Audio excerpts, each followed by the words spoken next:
தேவனாகிய கர்த்தர் உங்கள் அனைவரையும் ஆசீர்வதிப்பாராக. கர்த்தர் ஆகஸ்ட் மாதம் முழுவதும் நம்மோடிருந்து நம்மை தாங்கி ஏந்தி சுமந்து நம்மை நடத்தி இருக்கிறார். அவரை நன்றியோடு ஸ்தோத்திரிப்போம். ஆகஸ்ட் மாதத்தில் நம்ம எல்லாருக்குமே எத்தனையோ பிரச்சனைகள், குடும்ப பிரச்சனை, அபிஷியல் பிரச்சனைகள், சரீரத்தில் பிரச்சனை, பலவீனம், சுகவீனம் எல்லாம் தாக்கியும் கூட கர்த்தரையெல்லாம் நாம் மேற்கொண்டு ஆகஸ்ட் மாதத்தை கடந்து ஒரு புதிய மாதம் செப்டம்பர் மாதத்தை ஆண்டவர் நமக்கு கொடுத்திருக்கிறார். அதற்காக நாம் நன்றியோடு ஸ்தோத்திரிக்கிறோம். இம்மட்டும் நடத்தின தேவன், இம்மட்டும் தாங்கின தேவன், இம்மட்டும் நம்மை நலப்படுத்தின தேவன், நம்மை பலவீனங்களின் துணையாக தேவன் தொடர்ந்து நம்மை நடத்துவார், தாங்குவார், ஏற்றுவார். நம்முடைய பலவீனங்களிலே அவருடைய பலன் பரிபூர்ணமாய் விளங்கும். இந்த தேவன் என்றென்றும் சதா காலமும் நமது தேவன், மரண பரியந்தம் நம்மை நடத்துவார் என்று தாவீது சொல்கிறார். நாமும் கூட அதே விசுவாசத்தை உடையவர்களாக இருந்து இந்த தேவன், நாம் ஆராதிக்கிற இந்த தேவன் என்றென்றும் உள்ள சதா காலமும் நமது தேவன், மரண பரியந்தம் நம்மை நடத்துவார் என்ற விசுவாசத்தோடு நம்முடைய உலக வாழ்க்கையை, ஆவிக்குரிய வாழ்க்கையை நாம் கடந்து செல்வோம். தேவன் என்னை நடத்துவார். யார் என்னை நடத்தாவிட்டாலும், யார் என்னை கைவிட்டாலும் தேவன் என்னை மரண பரியந்தம் நடத்துவார் என்ற விசுவாசத்தோடு கூட நம்முடைய செப்டம்பர் மாதத்தை நாம் கடந்து செல்வோம். நாம் எதிர்கால வாழ்க்கையை நோக்கி நடைபெறுவோம். கர்த்தர் நல்லவர், அவருடைய கிருபை என்றும் உள்ளது. கர்த்தருக்கு ஸ்தோத்திரம். மலைகள் விலகினாலும் பர்வதங்கள் நிலை பெயர்ந்தாலும் என் கிருபை உன்னை விட்டு எப்பொழுதும் விலகாது என்று கர்த்தர் வாக்கு பண்ணியிருக்கின்றார். என் சமாதானத்தின் உடன்படிக்கை என்றென்றைக்கும் உன்னை விட்டு நிலை பெயராது என்று உண்மையில் மனதுருகிற கர்த்தர் சொல்லுகிறார். அவருடைய கிருபை நம்மை என்றும் நம்மை விட்டு விலகாத கிருபை. அவருடைய சமாதானத்தின் உடன்படிக்கை என்றென்றைக்கும் நம்மை சமாதானத்தோடு நடத்துவேன் என்று தேவன் உடன்படிக்கை பண்ணியிருக்கிறார். அடுத்தபடியாக அவர் என்றைக்கும் நம்மை மனதுருகிறவராக, அன்பு காட்டுகிறவராக, நம்மில் பாசம் நிறைந்தவராக இருக்கிறார் என்பதில் கொஞ்சம் கூட சந்தேகமே இல்லை. அருமையானவர்களே, இன்றைக்கு உலகத்தை நாம் பார்க்கும் பொழுது உலகத்திலே பயங்கரமான நிகழ்ச்சிகள் எல்லாம் நடந்து கொண்டிருக்கிறது. ஒரு பக்கம் யுத்தத்தின் செய்திகளை நாம் கேட்கிறோம். எங்க பார்த்தாலும் உலகத்திலே வார், எப்போ என்ன நடக்கும்னு தெரியாது. இப்போதே நாம் உக்ரைன் ரஷ்யா யுத்தத்தை பார்க்கிறோம், ஹமாஸ் இஸ்ரேல் யுத்தத்தை பார்க்கிறோம். யுத்தம் நடந்து கொண்டே இருக்கிறது. எங்கு பார்த்தாலும் பஞ்சங்களை குறித்து கேள்விப்படுகிறோம், பூமி அதிர்ச்சிகளை குறித்து கேள்விப்படுகிறோம். மனிதர்கள் இன்றைக்கு மிருகங்களாக மாறி ஒருவரை ஒருவர் தீர்ப்பு கொள்வதை நாம் இந்த உலகத்திலே பார்க்கிறோம். நம் வாழ்க்கையில் நாம் கேள்விப்படாத அழிவுகள், தண்ணீரினால் ஏற்படுகிற அழிவு, இயற்கை சீற்றங்களால் ஏற்படுகிற அழிவுகளை நாம் கேள்விப்படுகிறோம். வானத்திலே அதிசயங்களை பார்க்கின்றோம். வானத்திலே நடக்கிற அதிசயமான அநேக காரியங்களை இன்றைக்கு நாம் பார்த்து கொண்டிருக்கிறோம். அருமையானவர்களே, எங்கு பார்த்தாலும் வித்தியாசமான வியாதிகள் பரவி வருவதை நாம் பார்க்கின்றோம். இதெல்லாம் எதை பற்றி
என்று ஆண்டவர் அடிக்கடி தன்னுடைய பிரசங்கத்திலே தன்னுடைய சீடர்களுக்கும் தன்னை பின்பற்ற அந்த மக்களுக்கும் அவர் போதித்துக் கொண்டே இருந்தார்.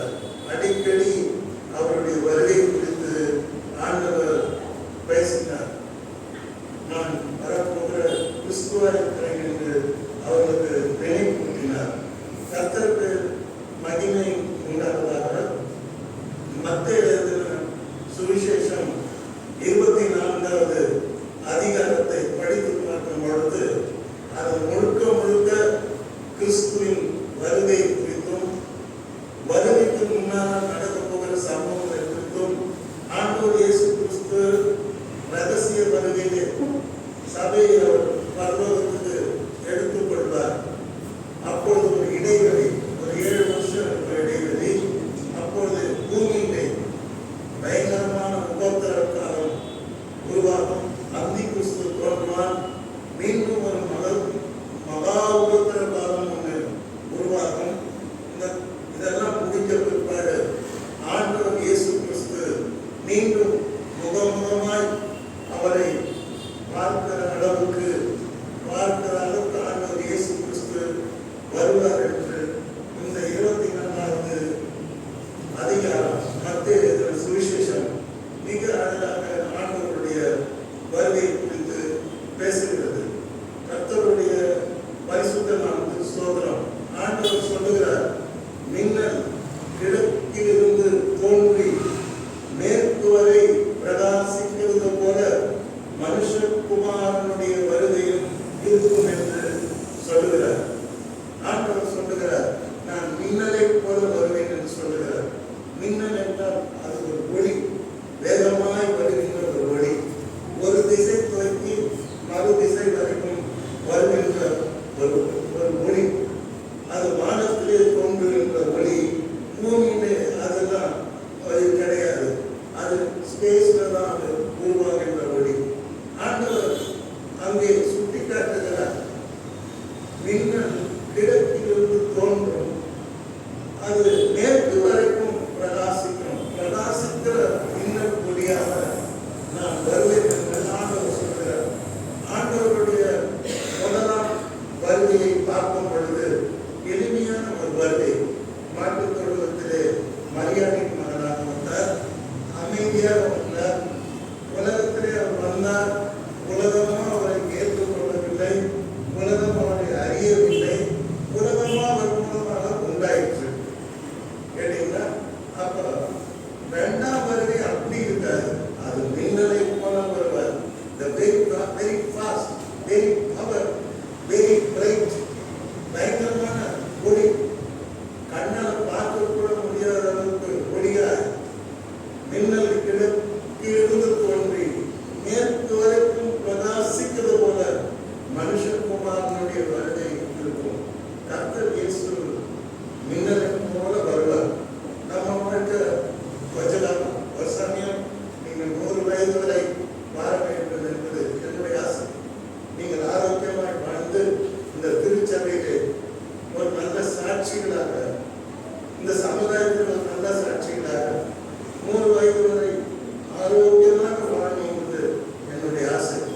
ஆனால் நிரந்தரமாக யாரும் இந்த பூமியில வாழ முடியாது. ஆனால் 2 காரியத்தை நாம் எதிர்பார்க்க வேண்டும். ஒன்று நம்முடைய மரணம், இல்லாவிட்டால் ஆண்டவர் இயேசு கிறிஸ்துவின் வருகை. 2இல் ஏதாவது ஒன்றை சந்தித்து நாம் இந்த பூமியை விட்டு கடந்து போகிற மக்களாக நாம் இருக்கின்றோம். கர்த்தருடைய பரிசுத்த நாமத்துக்கு ஸ்தோத்திரம். ஆகவே இங்கே மத்தேயு எழுதின சுவிசேஷம் 24ஆம் அதிகாரம் 44வது வசனத்திலே ஆண்டவர் சொல்லுகிறார், அவர் திருவாய் மலர்ந்தருளி சொல்லுகிறார், பாருங்க, நீங்கள் நினையாத நாழிகையிலே என்று சொல்லுகிறார். நீங்கள் நினைச்சு பார்க்காத அந்த நாழிகை என்பது இப்படி அப்படிங்கிறது தான். நீங்கள் நினையாத நாழிகையிலே மனுஷகுமாரன் வருவார். சட்டம் வந்துடுவார் இயேசு கிறிஸ்து. அல்லேலூயா, பிரைஸ் தி லார்ட். ஆண்டவர் இயேசு கிறிஸ்து மரித்தார், அடக்கம் பண்ணப்பட்டார், பரலோகத்திலே இப்பொழுது இருக்கிறார். ஆனால் பரலோகத்திலிருந்து அவர் வரப்போகிறார். அது அதுதான் அவருடைய மகிமை. We are going to see Jesus. நாம் மறுபடியும் மீண்டும் அவரை சந்திக்க போகிறோம், பார்க்க போகிறோம், ஆராதிக்க போகிறோம்.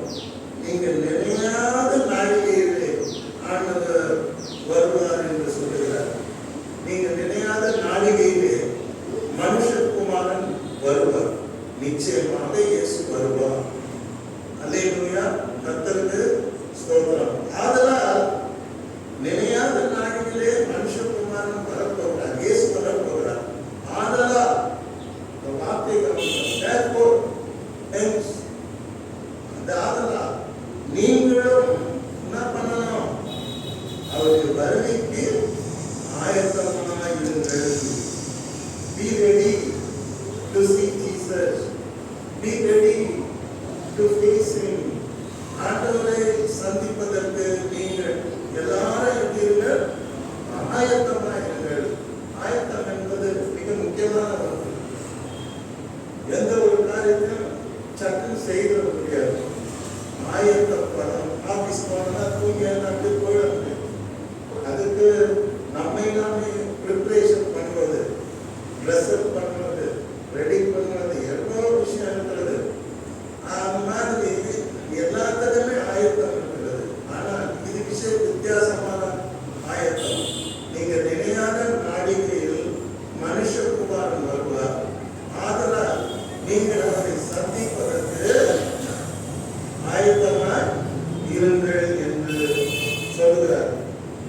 நோவாவின் காலங்களில் எப்படி நடந்ததோ அப்படியே மனுஷகுமாரன் காலத்திலும் நடக்கும். எப்படி எனில், ஜலப்பிரளயத்துக்கு முன்னான காலத்திலே நோவா பேழைக்குள் பிரவேசிக்கும் நாள் வரைக்கும் ஜனங்கள் புசித்தும் குடித்தும் பெண் கொண்டும் பெண் கொடுத்தும் ஜலப்பிரளயம் வந்து அனைவரும் வாடிக்கொண்டு போகும் மட்டும் உணராதிருந்தார்கள். எந்த உணர்வுமே இல்லை. ருசிக்கணும், குடிக்கணும், சம்பாதிக்கணும், கல்யாணம் பண்ணிக்கணும், குழந்தை பெற்றுக்கிடணும், இதெல்லாம் பார்த்தாங்களே தவிர நோவாவின் நாட்கள் தான். தேவன் இருக்கிறார், அவரை நாம் தேட வேண்டும், அவருக்கு பயந்து சிரிக்க வேண்டும், மனசாட்சியோடு வாழ வேண்டும், மனிதனாய் வாழ வேண்டும், நீதி உள்ள வாழ்க்கை செய்ய வேண்டும் என்று யாருமே நினைக்கல. 2 பேர் தான் நினைச்சாங்க, லோத்து, நோவா. இவங்க 2 பேர் தான் நினைச்சாங்கன்னு சொல்லி நாம் பார்க்கிறோம். கர்த்தருடைய உணராத ஒரு வாழ்க்கை இன்றைக்கு கூட நாம் பார்க்கும் பொழுது உலகத்திலே தேவனை பற்றிய உணர்வு மிகவும் குறைந்து கொண்டு வருகிறது. தேவனை தேடுகிற உணர்வு, தேவனை பின்பற்றுகிற உணர்வு, தேவனை ஆராதித்து துதித்து அவரை கைதுபடுத்துகின்ற உணர்வு. தேவன் இருக்கிறார், அவர் எனக்கு எல்லாம் செய்ய முடியும், அவர் எல்லாம் வல்ல தேவன் என்பதை உணர்கிற அந்த உணர்வு இன்றைய ஜெனரேஷன்ல அது ரொம்ப குறைஞ்சிட்டே போகும், தேய்பிரையாகி கொண்டு வருகிறது. ஆனால் நம்முடைய ஃபோர் ஃபாதர்ஸ், நம்முடைய முன்னோர்களை பார்க்கும்போது அவங்க பயங்கரமா கர்த்தரை உணர்ந்தாங்க, கர்த்தரை தேடினாங்க, வறுமையில தேடினாங்க, பசியில தேடினாங்க, பலவீனத்துல தேடினாங்க, வியாதியில தேடினாங்க, பற்றாக்குறையில தேடினாங்க, கண்ணீர்ல தேடினாங்க. ஆனா அந்த தேடு, அந்த உணர்வு இன்றைய ஜெனரேஷனுக்கு இருக்குதான்னு பார்த்தா நிச்சயம் ரொம்ப குறைஞ்சி இருக்குது. அதுவே தேவனுடைய பிள்ளைகளாக நீங்கள் தேவனை பற்றிய உணர்வுள்ளவர்களாக இருக்கணும். எங்க போனாலும் எங்க வந்தாலும் நான் தேவனுடைய பிள்ளை, நான் தேவனுடைய ஆட்டுக்குட்டி, கர்த்தரின் மேய்ப்பராக இருக்கிறார், அவர் என்னை நடத்துகிறார், சத்தியத்தை நடத்துகிறார், அவர் தேவ பிரசன்னத்தை நடத்துகிறார், உள்ளுடங்களிலே என்னை நடத்துகிறார், அமர்ந்த தண்ணீரங்களை நடத்துகிறார், மரணத்தின் பள்ளத்தாக்கிலே நான் நடந்தாலும் தேவன் என்னோடு இருக்கிறார், மரணம் என்னை ஒன்றும் செய்ய முடியாது, அவர் கோலும் அவர் தடியும் என்னை தேற்றும், என் ஜீவனுள்ள நாளெல்லாம் நன்மையும் கிருபையும் என்னை பின்தொடரும், நான் கர்த்தருடைய வீட்டுக்கு ஒரு நாள் சென்று நீடித்த நாட்கள் அங்கே இருப்பேன். See the faith of king David. இந்த தாவீது ராஜாவுடைய உணர்வை பாருங்கள், விசுவாசத்தை பாருங்கள். அது மைட்டியாக இருக்கிறது, வல்லமையாக இருக்கிறது. கர்த்தரின் மேய்ப்பராக இருக்கிறார். The Lord is my shepherd, I shall not want. எனக்கு ஒரு குறையும் இல்லை என்று அவர் சொல்கிறார். அந்த விசுவாசம் இன்றைக்கு நமக்குள்ளே இருக்க வேண்டும். அருமையானவர்களே, கர்த்தரை குறித்து நாம் படிக்கும் பொழுது அவர் நீங்கள் நினையாத நாடிகளில் மற்றவர்கள் வந்த பிற்பாடு ஒன்றுமே செய்ய முடியாது. வருவதற்கு முன்னால் நம்ம ஆயத்தம் பண்ணலாம், அவரை தேடலாம், அவரை அச்சை பண்ணலாம், அவர்கிட்ட போய் நம்ம சரணாகதியை அடைந்து விடலாம். ஆனால் வந்துட்டாருன்னு வச்சுக்க தெரியுங்க, ஒன்றும் செய்ய முடியாது. நோவாவின் பேரில் அடைக்கப்பட்டது, நோவா எல்லாரும் உள்ளப்பட்டார். கர்த்தர் வந்து அந்த கதவை அடைத்தார். எந்த கதவை அடைத்தார்? நோவாவின் பேரில் ஒரு பெரிய கதவு, அந்த கதவை நோவா அடைக்கல, அவனால அடைக்க முடியாது. அந்த மாதிரி சிஸ்டம் அது. கர்த்தர் கற்றுக் கொடுத்தாரு எப்படி பேழை கட்டுறதுன்னு.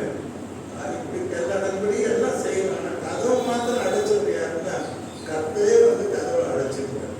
கதவை அடைச்சிட்ட பிற்பாடு அந்த கொஞ்சம் வெள்ளம் மேலே ஏற ஜனம் வந்து அந்த கதவை லாக் பண்றாங்க. உயிருக்கு போராடமே தட்டாங்க, ஆனால் திறக்கப்படவில்லை. அது ஏன்னா தேவனுடைய காலம் அந்த கதவை சாத்தி விட்டது. கிருபையின் காலம் அன்றைக்கு முடிந்து விட்டது. நோவா உயிரோடு உலகத்தை பிரசங்கித்த நாட்கள் எல்லாம் அது கிருபையின் காலம். ஆனால் மேடையின் கதவு மூடிவிட்ட பிற்பாடு கிருபையின் காலம் அவர்களுக்கு அது முடிகிறது. பெரிய அழிவிலே அவர்கள் மாட்டிக்கொண்டு எல்லாரும் அழிந்து போய் போகிறதை நாம் கேள்விப்படுகிறோம். ஆகவே நாம் கர்த்தருடைய வருகை, நான் சின்ன பையனாக ஒரு பாட்டு பாடுவாங்க, இயேசு ராஜா வருவார், இன்னும் கொஞ்சம் காலம்தான், மோட்சலோகம் சேர்ந்திடுவோம், அல்லேலூயா. இயேசு ராஜா வருவார், இன்னும் கொஞ்சம் காலம்தான், மோட்சலோகம் சேர்ந்திடுவோம்.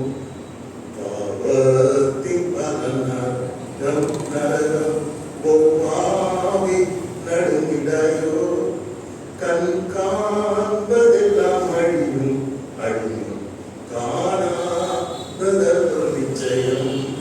இயேசு ராஜா வருவார், இன்னும் கொஞ்சம் காலம்தான், மோட்சலோகம் சேர்ந்திடுவோம், அல்லேலூயா. இயேசு ராஜா வருவார், இன்னும் கொஞ்சம் காலம்தான், மோட்சலோகம் சேர்ந்திடுவோம். ரொம்ப அழகான பாட்டுங்க. அதாவது இந்த பாட்டை எழுதும் போது நான் ரொம்ப சின்ன பையன், 5 வயசு 6 வயசுல இந்த பாட்டு எல்லாம் பாடுறாங்க. நான் கேட்கிறேன், எனக்கு அது புரியுது. என்ன புரியுதுன்னா, இயேசு ராஜா வருவா, இன்னும் கொஞ்சம் காலத்துல வருவா, நம்மளாம் எங்க போய் சேருவோம், அவர் வந்த பிற்பாடு மோட்சலோகம் சேர்ந்துடும். The happiest moment. மோட்சம் பரலோக ராஜ்யத்தில் பிரவேசிப்பது என்பது மாபெரும் மகிழ்ச்சி. அந்த மகிழ்ச்சியை வார்த்தையாக சொல்ல முடியாது. அங்க போகும்போது தான் அந்த மகிழ்ச்சி, அதனுடைய உன்னத நிலைமை நமக்கு தெரிய வரும். ஏன் சொல்ல வரேன்னா, இந்த பாட்டு ரொம்ப எல்லா புஸ்தகமும் அழகா பாடினாங்க, எல்லாரும் பாடினாங்க. At the age of 5 or 6 எனக்கு இருக்கும் போது சுமார் 60-70 வருஷத்துக்கு முன்னால இந்த பாட்டை நான் கேட்டேன். இயேசு ராஜா வருவார், இன்னும் கொஞ்சம் காலம் பொறுமையா இருக்க, ஆண்டவர் வந்துடுவார். நாம் எல்லாம் என்ன செய்வோம்? இந்த பழைய காலத்து விசுவாசத்துடைய அந்த நம்பிக்கை, நம்ம ஃபோர்த் ஃபாதர்ஸுடைய நம்பிக்கை வந்து நம்ம விட ரொம்ப கிராண்டா இருந்திருக்குது, எக்ஸலண்டா இருந்திருக்குது, சிறப்பா இருந்திருக்குது. அவங்கெல்லாம் அதை நம்பினாங்க. நம்பி அழகா அவங்க கத்திரக்குள்ள நிற்கிற இயேசு ராஜா வருவார்,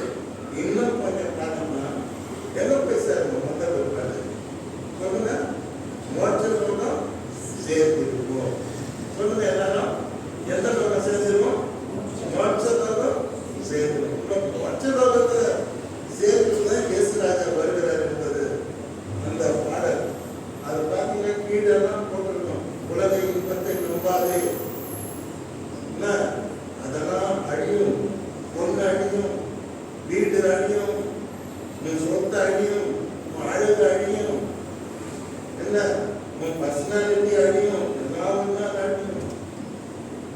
ஆகவே இதையே பார்த்துட்டு இருக்காத, பூமியை பார்த்துட்டு இருக்காது. கொஞ்ச நேரம் பேசுறேன், இன்னும் கொஞ்சம் காலம் தான் நாம் மோட்சம் சேர்ந்துடும். நம்ம டெஸ்டினேஷன் மோட்சம் தான். What is our destination?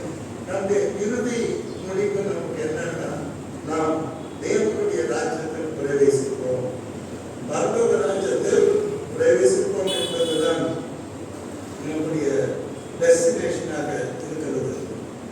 அடுத்தபடியாக நாம் 1 தெசலோனிக்கர் 4ஆம் அதிகாரம் 16வது வசனத்திலே படிக்கும் பொழுது, பவுல் தெசலோனியருக்கு நிருபத்தை எழுதுகிறார். தெசலோனிக்க சபை பரிசுத்த பவுலால் ஸ்தாபிக்கப்பட்டது, பரிசுத்த பவுலால் அது நிறுவப்பட்டது. பவுல் அவருக்கு எல்லாம் அடிக்கடி நிருபங்கள் மூலமாக தேவனுடைய செய்தியை, தேவனுடைய வார்த்தையை அவர் சொல்லிக் கொண்டு வந்தார். 1 தெசலோனிக்கர் 2 தெசலோனிக்கர் சொல்லிக் கொண்டு வந்தார். அவர்களோடு கூட தேவனுடைய வார்த்தை பேசும் பொழுது ஆண்டவர் இயேசு கிறிஸ்து வருவார் என்பதை அழுத்தம் திருத்தமாக பேசினார். ஆண்டவர் இயேசு கிறிஸ்து வருவார், ஆரவார துணியோடு வருவார் என்று எழுதினார். முதல் வருகை அமைதியான வருகை. பெத்லகேம் பாலனாய் தாவீதின் ஊரிலே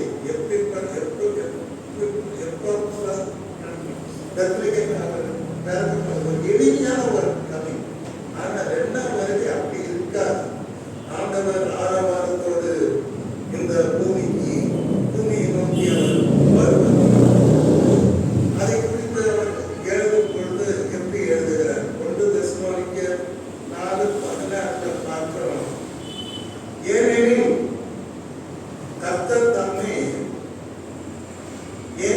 கர்த்தர் தாமே ஆரவாரத்தோடும், ஆரவாரங்கிறது என்ன?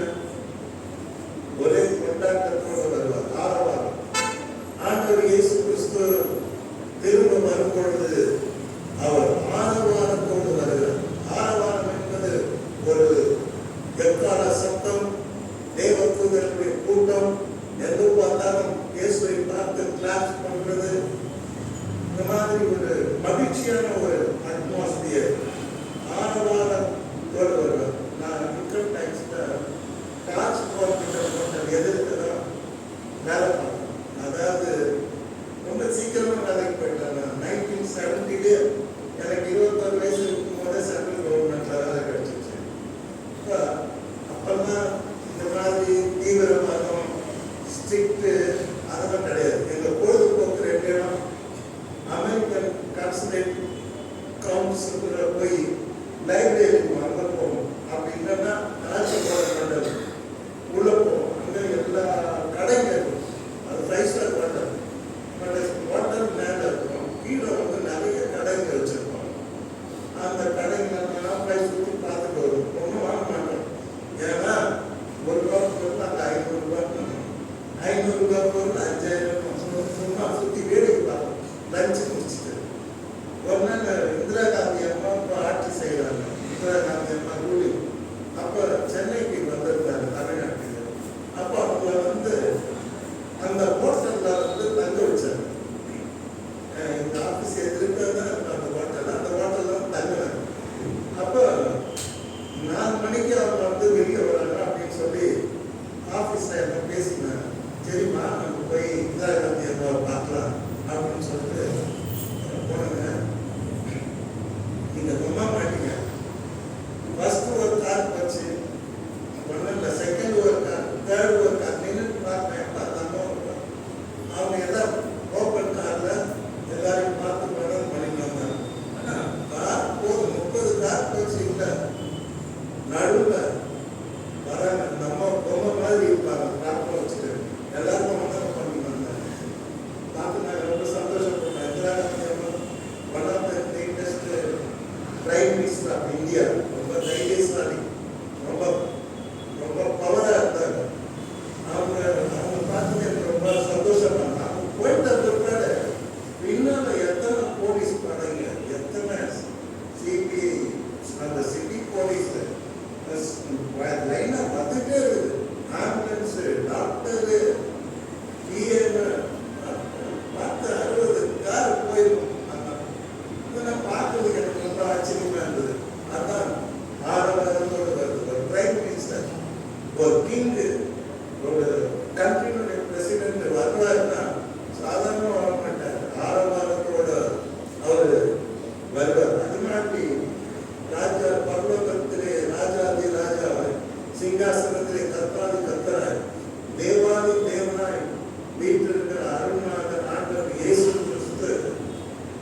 ஏனெனில் கர்த்தர் தாமே ஆரவாரத்தோடும் பிரதான தூதர்களுடைய சத்தத்தோடும், தூதர்களிலே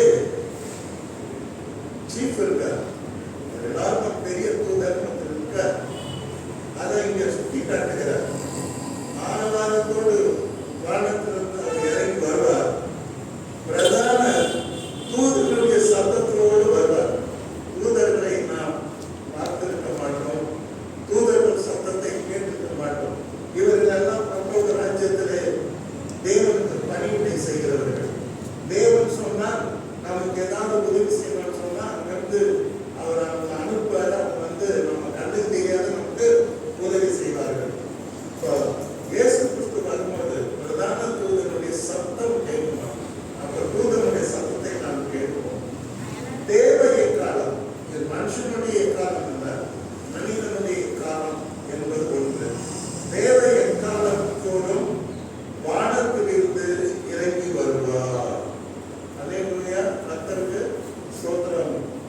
ஒரு பக்கம் பிரதான தூதனுடைய சத்தம், தேவ எக்காலத்தோடு வானத்திலிருந்து இறங்கி ஆண்டவராகிய இயேசு கிறிஸ்து இந்த உலகத்துக்கு வருவார். அப்பொழுது கிறிஸ்துவுக்குள் மரித்தவர்கள் முதலாவது எழுந்திருப்பார்கள். கிறிஸ்துவுக்குள் மரித்தவர்கள். இப்ப நீங்க பாத்தீங்கன்னா நம்ம முன்னோர் ஆயிரமா கோடி எத்தனை பேர் கர்த்தருக்குள் நித்திரை அடைந்திருக்கிறார்கள். இயேசு கிறிஸ்துவனுடைய வானத்திலிருந்து இறங்கி வரும்போது பிரதான தூதனுடைய சத்தம் கேட்கும் பொழுது, தேவ எக்காலம் பரலோகத்தின் எக்காலம் துணிக்கும் போது கிறிஸ்துக்குள் மரித்தவர்கள் முதலாவது எல்லாம் உயிரோடு எழுந்திருப்பாங்க. எல்லாம் நம்ம அப்பா அம்மா பொறுப்பாளர் ஆதாம் ஏவா யாக்கோபு மத்தேயு எல்லாம் உயிரோட, தாவீது எல்லாம் உயிரோட எழுந்திருப்பார்கள். அதான் உயிரோடு எழுப்பப்பட்டு மறுரூபமாக்கப்பட்டு இயேசு கிறிஸ்து எப்படி உயிர்த்தெழுந்தப்பட்ட ஒரு மகிமையின் சரீரத்தோடு கூட கூட்டப்பட்ட அறையிலே அவர் நுழைகிறார். கதவுலாம் கூட்டப்பட்டிருக்குது, ஆனால் அவர் நுழைஞ்சிருக்கிறார். அது வந்து உயிர்த்தெழுந்த சரீரம், மறுரூபமாக்கப்பட்ட சரீரம். அது மாதிரி நம்முடைய சரீரம் கூட ஆண்டவர் வரும்போது வசனம் உயிரோடு இருந்தாலும் சரி, மரித்து விட்டாலும் சரி, நம்முடைய சரீரம் மறுரூபமாக்கப்படும். நம்முடைய சரீரம் டிரான்ஸ்பிகரேஷன், மாற்று உருவத்தை கொடுப்பார் ஆண்டவர். கொடுத்து அந்த உருவம் வந்து மேகங்கள் மேல வருவார். எப்படி இயேசுசாமி உயிர்த்தெழுந்த பிற்பாடு மேகங்கள் மேலே ஏறி பரலோகத்துக்கு போனார். அது மாதிரி நம்ம ஏறி ஆண்டவரை நடுவானிலே சந்திக்கும்படியாக நாம் எழுந்து செல்வோம். இதெல்லாம் பரம அழைப்பு, பரலோக அழைப்பு. இந்த உயிர் மகிமையின் உயிர்த்தெழுதலுக்காக தான் நாம் அழைக்கப்பட்டிருக்கிறோம். இந்த உலகத்துல சாப்பிட்டுட்டு நல்லா வாழ்ந்துட்டு ஏமாத்தாலும் நம்ம வாழ்ந்துட்டு போறதுனால அழைக்கப்படவில்லை. அவருடைய வருகையில் முதலாவது உயிர்த்தெழுந்தவர் ஆண்டவர் இயேசு கிறிஸ்து. இரண்டாவது உயிர்த்தெழப் போகிறவர்கள் நாம் அனைவரும். அகில உலக திருச்சபையை உயிரோடு இருந்து வானத்தில் பரப்பாங்க. இயேசு சந்திக்க அவர் இறங்கி வருவர், நீங்கள் புறப்பட்டு போவாங்க. அந்த நாள் ஒரு மகிமையின் நாளாக இருக்கும். அந்த நாள்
குமாரத்தையும் பெற்றவன் யாரு?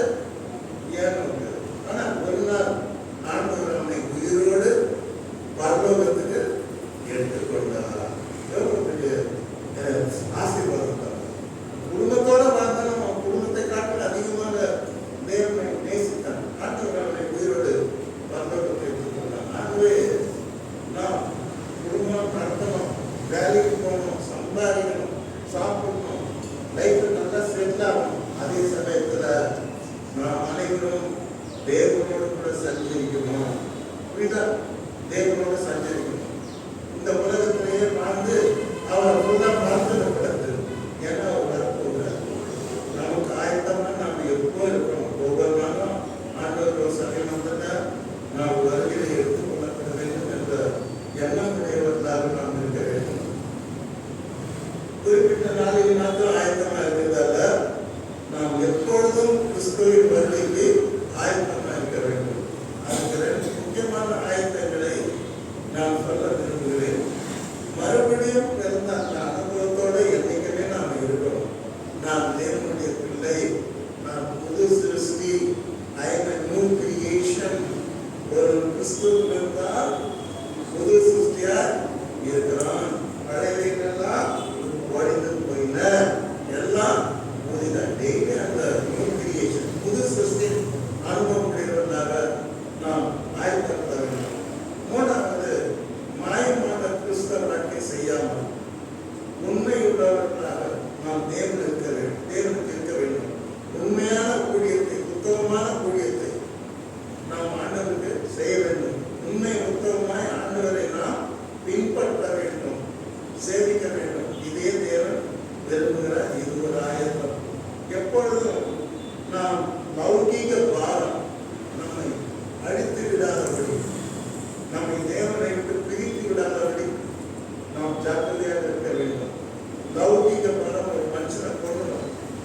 ஒரு மனுஷனை ஒரு தற்கொலை கூட செய்ய கூடியும் லௌகீக பாரம், உலக கவலை அவ்வளோ டேஞ்சரானது. அதுக்கு அது கவலை வரம் தான். மனுஷனா போகிறது எல்லாருக்கும் கவலை வரும். அதுக்குதான் கர்த்தர் இருக்கிறார். கர்த்தர் மேல் உன் பாரத்தை வைத்து விடு, அவர் உன்னை ஆதரிப்பார். நீங்கள் எல்லா உங்கள் கவலைகளை எல்லாம் ஸ்தோத்திரத்தோடு கூடிய ஜபத்தினாலும் வேண்டுதலினாலும் விண்ணப்பத்தினாலும் தேவனுக்கு என்ன பண்ணியிருந்தார்? தெரியப்பட்டு அவர் பார்த்துக்கிறார். ஆண்டவரே, எனக்கு என்ன பிரச்சனை, தாங்க முடியல, நீங்க பார்த்துருக்கீங்கன்னு சொல்லி நிற்கின்ற தவிர அந்த லௌகிக கவலையில அப்படியே புரிகிறார். புரியுதுன்னா அந்த லௌகிக பாரத்தை நாம் தவிர்த்து நாம் எப்பொழுதும் ஜெபம் பண்ணுகிறவர்களா, விழித்திருந்து ஜெபிக்கிறவர்களாக இருக்க வேண்டும். இது ஒரு நல்ல ஆயத்தம்.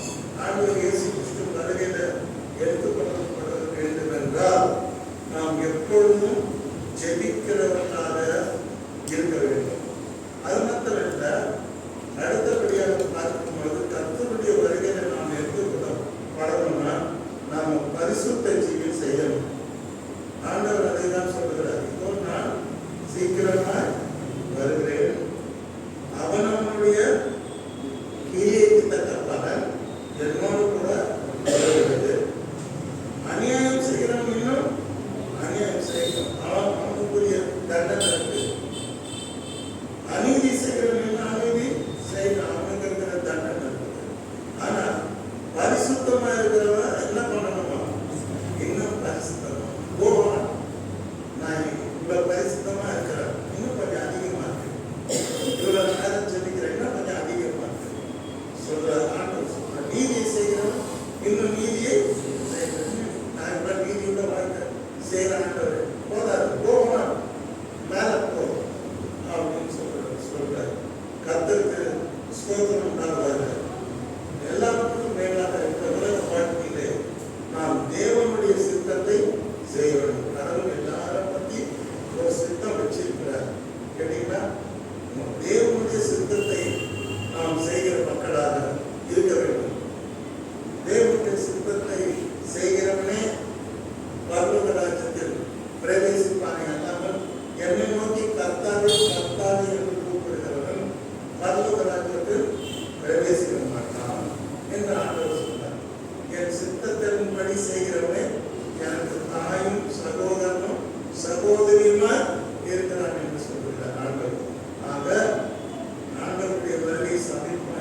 ஆகையால் நாம் தேவனுடைய சித்தத்தின்படி நாம் நடக்க வேண்டும். தேவனுடைய சித்தத்தின்படி நாம் செய்ய வேண்டும். நாம் ஒவ்வொரு காரியத்தை எடுக்கும் பொழுது இது தேவனுக்கு சித்தமா அப்படின்னு ஒரு நிமிஷம் யோசித்து பார்க்கணும். இது தேவனுடைய சித்தமா? நான் போறேன், இது தேவனுடைய சித்தமா? நான் இந்த சப்ஜெக்ட் எடுத்து படிக்க போறேன், இது தேவனுடைய சித்தமா? நான் இந்த வேலையில சேர போறேன், இது தேவனுடைய சித்தமானு நீங்க பார்க்கணும். நான் கடவுளுடைய கிருபையினால எனக்கு நல்ல நல்ல வேலை நான் கிடைச்சேன். ஹைலி பெய்டு கம்பெனில வேலை செய்திருக்கேன். அப்படி வேலை செய்யும் போது எனக்கு இன்கம் டேக்ஸ்ல இருந்து இன்டர்வியூ வந்துச்சு. இன்னொரு பக்கம் பார்த்தீங்கன்னாக்கா பேங்க்ல இருந்து உடனே அப்பாயின்மெண்ட் பண்ணுறதுக்கு அப்பாயிண்டிங் சிஇஓ அவரே என்னுடைய நண்பர், கிளாஸ்மேட், அண்ணன். பேங்க்லேயும் வந்துருச்சு. ஒரு பக்கம் எனக்கு எங்கே போகணும்னு தெரியாம நான் தவிக்கிறேன். ஒரு கடவுள்கிட்ட ஆண்டவரே உன் சித்தா என்ன அப்படின்னு தெரியும் போது கருத்தை தெளிவாக சொன்னாங்க. நீ போய் ஐடி துறையில் சேர்ந்துடும். 10 to 5 தான் ஆஃபீஸ். ஆனால் செகண்ட் சாட்டர்டே வந்து லீவ். மற்ற சாட்டர்டேலாம் டேரக்ட். காலையில் 10 போவோம், சாயங்காலம் ராஜா பண்ணுவோம். கத்தர் போன உடனே இன்டர்வியூ செலக்ட் ஆன கத்தருடைய சித்தப்படிய அந்த வேலை கிடைச்சது. ஏன் சொல்றேன்னா கடவுளுடைய சித்தத்தை நாம் பார்க்கணும். பொண்ணு பார்க்க போறீங்க, இந்த பொண்ணை கட்டுறது கடவுளே என் பையன் கட்டுறது ஒரு சித்தம் தான். மாப்பிள்ளை பார்க்க போறீங்க, ஆண்டவரே பொண்ணுக்கு இந்த மாப்பிள்ளை கட்டுறது ஒரு சித்தம் தான் அப்படின்னு சொல்லிட்டு ஜெபிக்கணும். ஜெபித்து கடவுளுடைய சித்தத்துக்கு நாம் ஒப்பு கொடுக்கும் பொழுது கர்த்தர் எல்லாத்தையும் அவர் என்ன பண்ணுவாங்க? நேர்த்தியாக செய்வார்.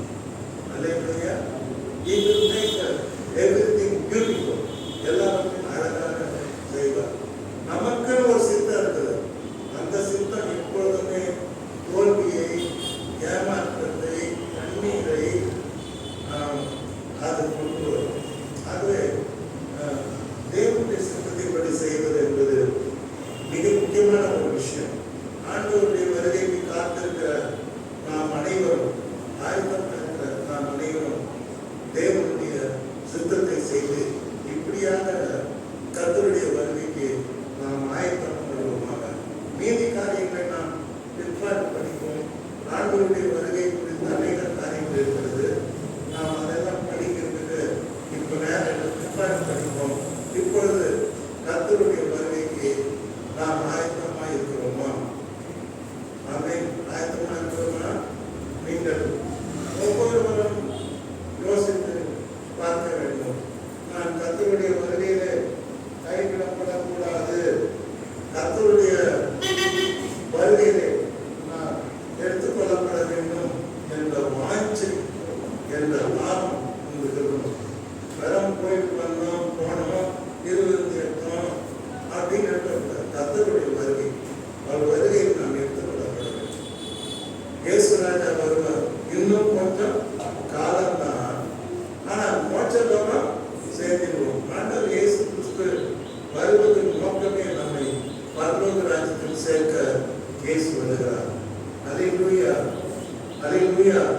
இந்த பாட்டை ரொம்ப நான் பாடி சின்ன பாடி எனக்கு ரொம்ப பழக்கம். இயேசுராஜா வருவார், இன்னும் கொஞ்சம் காலம்தான், மோட்சலோகம் சேர்ந்திருப்போம் என்று பாடி கேட்டு ரொம்ப மகிழ்ச்சியாக இருக்கிறார். ஆகவே நாம் எல்லாரும் ஆண்டவர் இயேசு வருகை சமீபமாக இருக்கிறது. அவரை சந்திக்க நாம் ஆயத்தப்படுவோம். கர்த்தர் உங்களை ஆசீர்வதிப்பாராக. இன்றைக்கு ஆராதனை கொண்டிருக்கிற உங்களையும் என்னையும் அவருடைய வருகையில் கர்த்தர் எடுத்துக் கொள்வாராக. கர்த்தருக்கே மகிமை உண்டாவதாக. இயேசுவின் நாமத்திலே இந்த அவருக்கு நாம் நன்றி செலுத்துவோமாக. ஆமென்.